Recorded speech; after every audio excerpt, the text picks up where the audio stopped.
ఆ రాజకీయాలతో ఉన్న సంబంధాల వల్ల నేను ఇన్స్పైర్ అయ్యి ప్రత్యక్ష రాజకీయాల్లోకి వచ్చి ఎమ్మెల్సీ అయ్యా.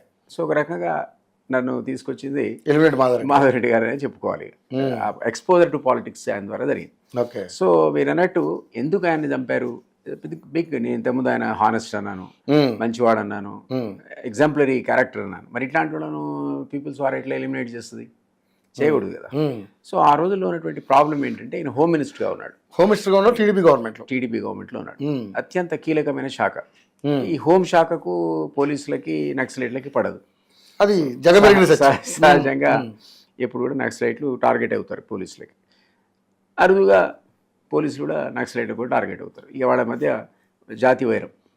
కాబట్టి ఆ రోజులు ఏమైందంటే ఒకసారి హెల్త్ మినిస్టర్గా 9 months ఆయన చేసిన తర్వాత మాధవరెడ్డి గారు, అప్పుడు మీకు తెలుసు ఎన్టీఆర్ది ఆ ప్రహసనం, లక్ష్మీ పార్వతి ఆ గొడవల తర్వాత ఈయన చంద్రబాబు గారితో సేల్ కావటం, తర్వాత వీళ్ళంతా కలిసి వైస్రాయ్లో మీటింగ్లు పెట్టడం, పాపం ఆయన 9 నెలలకే దించేయడం, ఎన్టీ రామారావు వీళ్ళే అధికార పగ్గాలు చేపట్టడం. ఆ యాక్షన్ కూడా ప్రజలు మళ్ళీ వచ్చే ఎలక్షన్స్లో రాటిఫై చేసి మళ్ళీ చంద్రబాబుకు బంపర్ మెజారిటీ ఇవ్వడం మనం చూసాం. ప్రజలు కూడా యాక్సెప్ట్ చేశారు ఆ మార్పుని. ఆ సందర్భంలో మాధవరెడ్డి గారు చంద్రబాబు గారితో అసోసియేట్ అయి ఉన్నాడు చాలా క్లోజ్గా. అందువల్ల ఏమైందంటే ఆ గ్రూప్ అంతా కూడా గవర్నమెంట్ ఫామ్ చేసినప్పుడు ఈయననే హోమ్ మినిస్టర్ చేశారు. మీకు జ్ఞాపకం ఉంటే అంతకుముందు ఎన్టీఆర్ క్యాబినెట్లో కూడా ఒక చివరి ఆయన 33 మంది మంత్రులను ఏకకాలంలో తీసాడు. తీసి లాస్ట్ 10 months ఆర్ 1 year మొత్తం కొత్త మంత్రులు పెట్టాడు ఎన్టీఆర్.